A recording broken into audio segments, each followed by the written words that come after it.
Aplicação web de apoio educacional para estudantes da ONG Resist NA. Vídeo de apresentação do trabalho de conclusão do curso apresentado à Universidade Virtual do Estado de São Paulo como parte dos requisitos necessários à obtenção do título de bacharel no curso de Engenharia da Computação, sob orientação do professor Luiz Afonso Marão. Integrantes do grupo: André Luiz, do Polo Paraisópolis. Carlos Frederico Vergueiro, do Polo Paraisópolis. Jaqueline Gonçalves Leal, do Polo Paraisópolis. João Alves Bacelar, do Polo Paraisópolis. Luan Gonçalves Flores, do Polo Paraisópolis. Regiane Pereira de Souza, do Polo Paraisópolis. E Rodrigo Ruiz Campos, do Polo Parque Bristol. Lucas Dionísio, do Polo de Tupã. Introdução. Neste vídeo, apresentaremos uma aplicação web de apoio educacional para a ONG Resist Enem. A ONG, que surgiu em 2020, criada por voluntários do Brasil inteiro e que atende de forma gratuita adolescentes e adultos de todas as idades em todo o país que queiram aprender sobre os conteúdos solicitados no Enem. Objetivo geral: desenvolver uma aplicação web que ajude os alunos a aprimorar seus conhecimentos acerca do Enem de forma prática, dinâmica, pedagógica e organizada. Objetivo específico: utilizar técnicas e ferramentas tecnológicas confiável, de baixo custo e acessível. Mobilidade para estudar onde desejar. Desenvolver processos de criação alinhados ao aperfeiçoamento de sistema e gerenciamento de projetos. Bem, então o nosso trabalho começou aí com um aprofundamento teórico sobre as metodologias que existem atualmente, né? Então, o primeiro tópico que nós vamos falar aqui é a Educação 4.0, né, que os educadores hoje entendem como um conceito que visa adaptar a educação para os dias de hoje, né? Por exemplo, antigamente, se nós voltarmos aí uns 30, 40 anos, né, até um pouco mais, nosso modelo de ensino é centrado aí no modelo tradicional, expositivo, né? E hoje, né, as necessidades das pessoas são outras. Então, a Educação 4.0 visa, então, fazer essa adaptação. Uma ideia, né, um exemplo aqui que eu posso citar aqui para vocês é a nossa própria graduação, né, que hoje se torna obsoleta antes do seu término, né? Então, hoje, né, com a velocidade da informação, ou dos novos surgimento de novas tecnologias, nós precisamos ter um modelo, né, que seja de fato inovador. A palavra-chave da Educação 4.0, então, né, é o aprender a aprender, um foco construtivista, aí que tem por base aí, são 2 ou 3 educadores, que é o Piaget, o Vygotsky e o Paulo Freire. Então, o foco é no estudante, né, da Educação 4.0. E nós entendemos como sendo um ser único, né, com diferentes interesses, com capacidades cognitivas diferentes, com ritmos diferentes, e que, de certa forma, nós visamos aí desenvolver habilidades, né, relacionadas aí ao aspecto cognitivo e ao aspecto socioemocional. Então, para suprir essa necessidade, né, as metodologias ativas, elas cumprem, de certa forma, esse papel.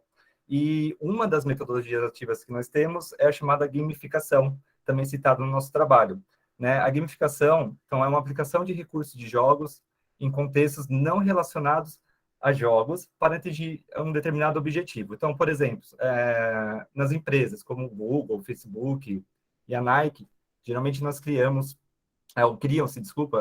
aí elementos baseados em jogos para atingir um determinado objetivo. Por exemplo, aumentar o número de vendas, como, por exemplo, a Nike.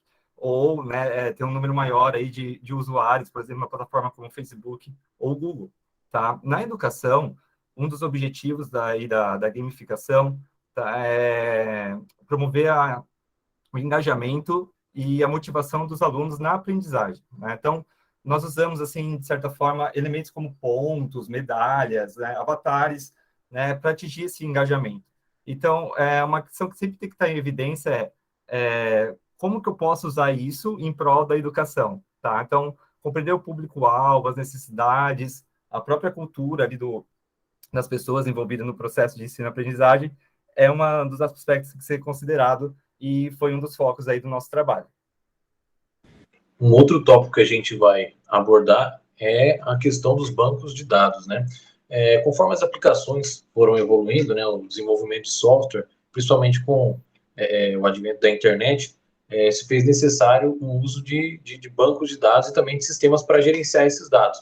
Então, existem os SGBDs, né, que são sistemas de gerenciamento de banco de dados, né, softwares próprios para esse gerenciamento, e também existem os bancos de dados que usam o SQL, né, a linguagem SQL para fazer o seu gerenciamento, e também os que não utilizam esse tipo de linguagem, que são os NoSQL. Nesse caso, né, o nosso modelo que a gente trabalhou, ele vai utilizar um NoSQL, que é o MongoDB. Existem 4 tipos de bancos de dados, né, 4 modelos de dados que são aplicados aos sistemas de gerenciamento de banco de dados, que são orientados a objetos, modelo relacional, modelo de redes e os hierárquicos. Além da questão da escolha, né, dessa questão, né, do SGBD, a escolha do MongoDB, né, e uma linguagem não SQL para trabalhar o sistema de gerenciamento se deu pela flexibilidade. Então, um sistema que não necessita de tantos modelos fixos ali no gerenciamento. E também, né, através do MongoDB é possível, através do JavaScript Object Notation, né, o JSON, trabalhar com mais formatos, né? Então, as extensões, né, do JSON conseguem ampliar as possibilidades que o MongoDB trabalha, né, e torna, assim, praticamente bem tranquilo a questão do gerenciamento e também do desenvolvimento para diversos tipos de aplicações.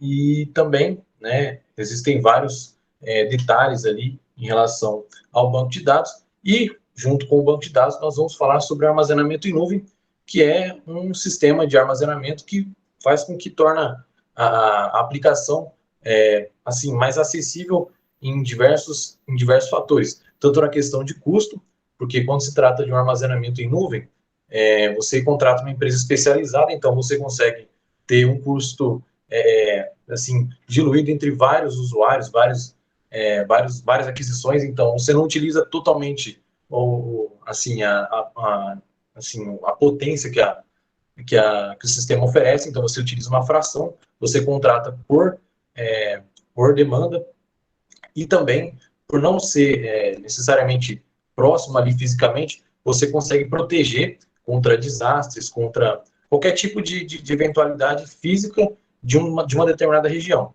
Além disso, também economiza com infraestrutura, você não precisa adquirir nada para colocar ali fisicamente, não precisa criar uma sala, não precisa criar nenhum tipo de sistema físico ali necessariamente para poder comportar esse sistema de armazenamento, e também terceiriza, né, questão de refrigeração, questão de manutenção, então isso torna muito mais viável, muito mais barato, porque são vários fatores que ali são englobados além da segurança física e também da segurança virtual, que normalmente esses sistemas já são especializados, têm assim, uma ampla expertise nessa questão de segurança, e também o cliente tem que fazer a sua parte também, cuidando adequadamente dos backups, cuidando adequadamente da forma com que é manipulado, logicamente com as formas de ataque do tipo phishing, entre outros, assim, que é o lado do usuário, do cliente, que é mais vulnerável, acaba que sendo possível, mas normalmente o sistema em si, quando se trata de armazenamento em nuvem, ele torna muito mais fácil, mais seguro.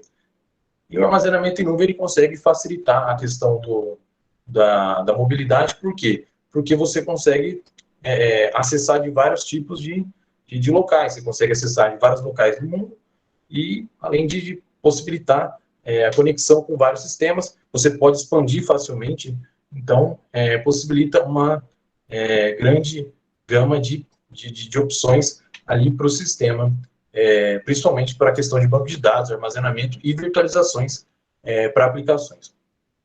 Ainda dentro da nossa metodologia, foi utilizada a metodologia ágil, Scrum, para o desenvolvimento de todo o nosso trabalho.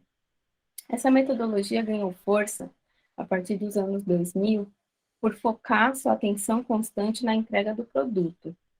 Os cenários de metodologia ágil são muito utilizados para produtos que tenham bastante requisitos, cujo resultado deve ser entregue em pequenos espaços de tempo. Com isso, todas as atividades são flexíveis e as delimitações são bem demarcadas. Com isso, o nosso plano de trabalho foi dividido em 12 etapas. E com ela, a gente conseguiu trabalhar de uma forma organizada e planejada, pegando todas as informações de planejamento e desenvolvimento, tanto na parte teórica quanto no desenvolvimento dos produtos, e além de conseguir trabalhar as sprints, que são esses pequenos períodos onde o planejamento inicial é traçado, as atividades são divididas, entram em produção e são revisitadas no final da sua sprint, que são os reviews de sprint. Outra metodologia utilizada no desenvolvimento desse trabalho foi a linguagem Java. O Java, ela é uma linguagem de computação desenvolvida na década de 90. Ela é orientada a objeto e com ela é possível utilizar no desenvolvimento de diversos tipos de sistema. O seu desempenho é muito melhor do que muitas outras aplicações e o software Java, ele não é compilado em código nativo. Com isso, utiliza-se um JVM para sua compilação e com isso o deixa mais amigável para diversos tipos de plataforma. Windows, Mac, Linux, qualquer tipo de plataforma é possível utilizar o Java. Com isso, o produto desenvolvido nesse TCC foi elaborado em Java para sua melhor compreensão e ter a sua heterogeneidade na utilização de todos os sistemas e todas as formas de desenvolvimento. Então, para a solução da proposta, quando nós iniciamos a elaboração do projeto, tínhamos apenas uma ideia e começamos a definir com a escolha das ferramentas que utilizaríamos para desenvolvimento do projeto. Aí, dentro de várias opções, optamos por utilizar o ML, o MongoDB e o Spring Boot para a gente poder desenvolver esse projeto. E aí, em algumas reuniões, quando começamos a desenhar o projeto, utilizando a linguagem unificada de modelagem, conseguimos, de fato, visualizar o escopo do projeto, e assim foi possível vislumbrar como o projeto ficaria através dos diagramas e melhorar dia após dia. E aí conseguimos ter uma visão geral e ampla do projeto. E foi através dos diagramas que conseguimos dividir esse projeto com o restante do grupo, como o projeto se desenvolveria, e dessa forma conseguimos modelar e entregar o produto final. Essa foi a escolha da linguagem de programação, e a escolha do banco de dados, que foi, dentre várias opções, acabamos optar também por um banco não relacional, foi o MongoDB, e a escolha do banco se deu de forma não relacional, devido aos benefícios de usabilidade e escalabilidade que o Mongo nos oferece, podendo assim reduzir custos e, enfim, a gente poder modificar a nossa aplicação de forma fácil e ágil. E as aplicações modernas hoje, elas utilizam e geram tipos de dados complexos e os dados estão sempre em evolução. Os bancos de dados relacionais não foram projetados para lidar com esse tipo de armazenamento e recuperação de dados. E, por outro lado, os bancos de dados não relacional são mais flexíveis e escaláveis. Em um banco de dados NoSQL, você pode adicionar os dados sem ter que predefini-los no esquema do banco de dados, permitindo processamento rápido, processamento de grandes dados semi-estruturados e os dados estruturados também. O esquema dinâmico dos bancos de dados aceita prontamente o desenvolvimento ágil e requer interações significativas e rápidas. Dessa forma foi onde a gente conseguiu utilizar essas ferramentas para desenvolver esse projeto todo aí. Utilizamos o Spring Boot, que é um framework de Java open source que tem como objetivo facilitar esse processo de aplicação Java. Ela traz agilidade para o processo de desenvolvimento, diminuindo o tempo de aplicações iniciais. Utilizamos o Materialize para a estilização do back-end, trabalhamos na forma Sprint, usando o versionador do GitHub. É uma plataforma de hospedagem de código-fonte e arquivos com controle de versão. Ele permite que programadores utilitários ou qualquer usuário cadastrado da plataforma contribua em projetos privados ou open source. De qualquer forma, de qualquer lugar do mundo. Para trabalhar, no caso, criamos uma master e usamos diversas branches, no caso, para verificar a melhor integridade do projeto e criamos atividades. O cargo de desenvolvimento, onde foi a forma organizada e objetivo para encontrar erros e melhorias na aplicação. A escolha da framework e das linguagens de programação foram definidas por nós, porque nossos integrantes tinham melhor afinidade com as linguagens, e com isso podemos definir melhor o rumo, e através do GitHub a gente pôde trabalhar, no caso, junto, de forma organizada e verificando erros e possíveis problemas que pudessem ocorrer com a plataforma, e podemos acompanhar o desenvolvimento em tempo real. Agora eu vou passar a bola para o meu amigo André, que vai apresentar um pouco do back-end da plataforma que a gente desenvolveu. Aqui é a nossa tela de login. Para acessar o nosso administrador, pode observar que aí na barra inicial preta aí, não há nenhum tipo de menu.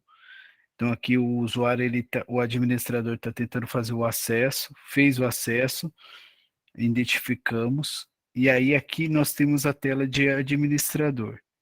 Tela de administrador nós temos 3 funcionalidades: de cadastro, edição de dados. Nesse caso a gente está fazendo um cadastro de um novo administrador.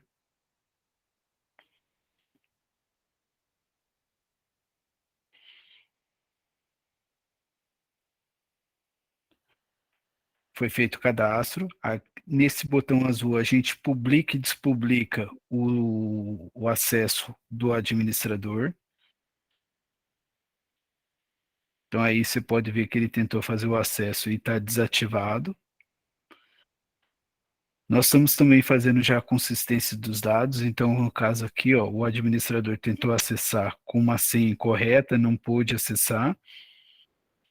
E agora ele vai tentar acessar com a senha certa e vai voltar a funcionar.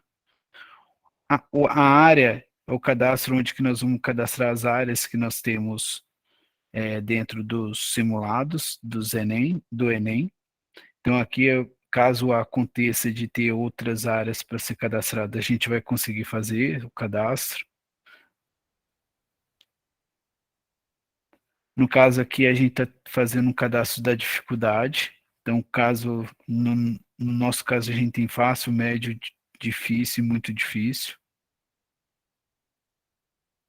E aqui a gente está cadastrando um tipo de simulados. Esse tipo de simulados é uns tipos de simulados que nós vamos deixar já pré-definidos para que os alunos possam acessar e já resolver esses simulados. Então, aqui a gente define qual é a área e quais são as matérias que estão associadas a essas áreas.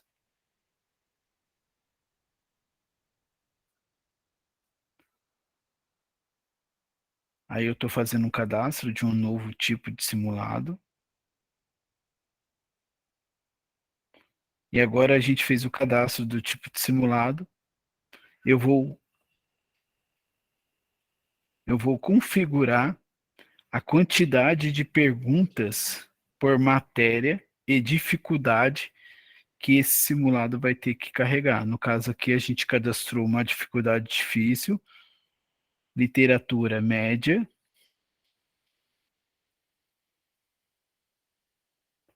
aí eu tentei cadastrar de novo uma literatura média, ele já valida que já foi feito um cadastro, então ele não deixa ter definir dois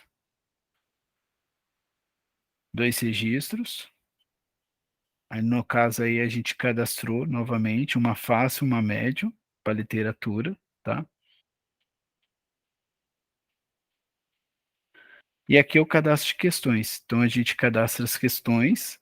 No caso da questão, a gente vai cadastrar a pergunta, vai cadastrar uma resposta, uma explicação da resposta, né?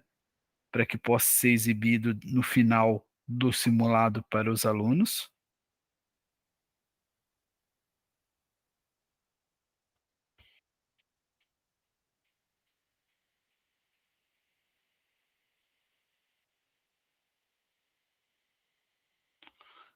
Beleza, cadastrei.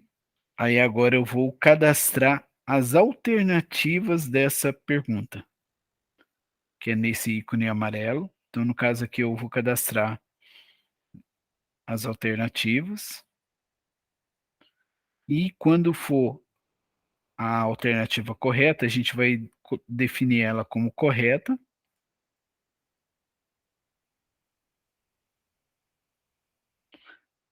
Então, está aqui. A correta, no caso aqui, é a B. Aí eu tentei publicar uma outra alternativa como correta, ele não permite, ele está bloqueando e pede para a gente desativar a anterior, e aí eu consigo publicar.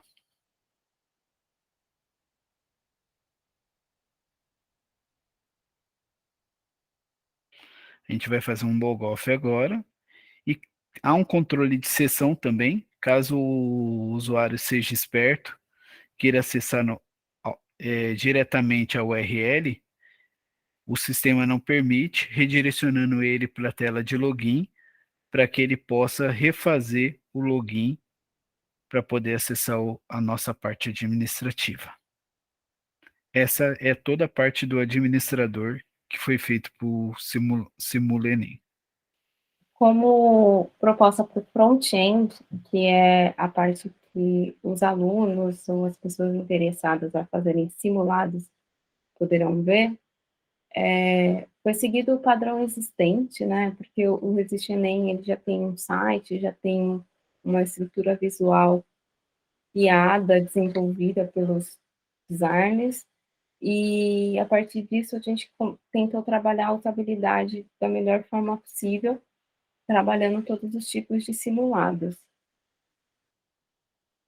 Bom, o simulado ele vai ser integrado ao site do próprio Resiste, né? Então, ele tem uma explicação breve do que é o simulado e os tipos de simulados que tem disponível dentro da plataforma. É necessário ter um acesso, então, a pessoa precisa ter um login e uma senha para acessar. Caso não tenha, o cadastro é bem simples. Ela pode acessar com o Google, com o Facebook, ou efetuar um cadastro com e-mail, senha, nome completo, data de nascimento, estado e cidade onde mora. Ao cadastrar, a pessoa já tem acesso aos tipos de simulado que tem disponível dentro da plataforma. São 4, tanto pela área do conhecimento, que são 4 grandes áreas, que é composto o Enem, né? Então, cada área tem 45 questões e suas respectivas matérias. Pelo dia do Enem, que o Enem é dividido no final de semana, né? Então, no primeiro dia são 90 questões e no segundo dia são outras 90 questões. Um Enem completo, se a pessoa tiver um tempinho a mais, ela pode fazer as 180 questões, ou um personalizado. O personalizado, ela escolhe o grau de dificuldade das questões que ela quer e as matérias que ela deseja criar dentro do próprio simulado. Com isso, o total de questões, eles vão sendo atualizados aqui embaixo, que não pode passar de 180, que é o padrão do Enem. E vamos criar um simulado já pré-estruturado da plataforma, dentro da área de conhecimento, com 45 questões, linguagens e códigos. E aqui, a pessoa escolhe a língua que ela deseja estudar, inglês e espanhol, e como é um formulário pré-estabelecido pelo back-end, então aqui já aparece a estrutura montadinha do simulado. O simulado vai contar com um cronômetro, ele não para, né? Então, a pessoa pode ficar com o simulado aberto o quanto ela desejar, até se ela precisar sair, o simulado fica salvo na conta dela, para quando ela retornar e poder finalizar um outro momento. O tempo não é limitante, então ela pode ir fazendo todas as questões, conforme o tempo dela, ela pode pular as questões também, é uma opção dela, e se ela decidir voltar para a primeira questão, verificar se está correto mesmo, enfim, ela tem essa mobilidade dentro da plataforma, assim como salvar e abrir novamente em um outro momento do dia ou da semana. O cronômetro vai passando e assim que ela finalizar todas as questões, ela pode enviar o simulado. Sempre tem a pergunta, deseja mesmo enviar esse simulado? Ela pode revisar, caso deseje, mas caso não, ela já pode apertar finalizar simulado e será enviada para o banco de dados as informações e devolve quais questões ela acertou, qual que ela errou. Então, aqui ela vai ter um panorama do seu desenvolvimento, quantas questões acertou, em porcentagem, e quais elas errou. Então, por exemplo, se ela clicar aqui na questão 5, por exemplo, ela vai ver qual foi a alternativa que ela clicou e qual que é a verdadeira. A verdadeira é a em verde. A que ela clicou está em cinza. E assim com outras questões, como a 21, por exemplo, também que ela errou, então ela vê qual ela clicou e qual que ela não acertou, ou verificar a que ela acertou mesmo, porque ela não lembra qual alternativa ela assinalou, então, para ver todo o material. E é isso.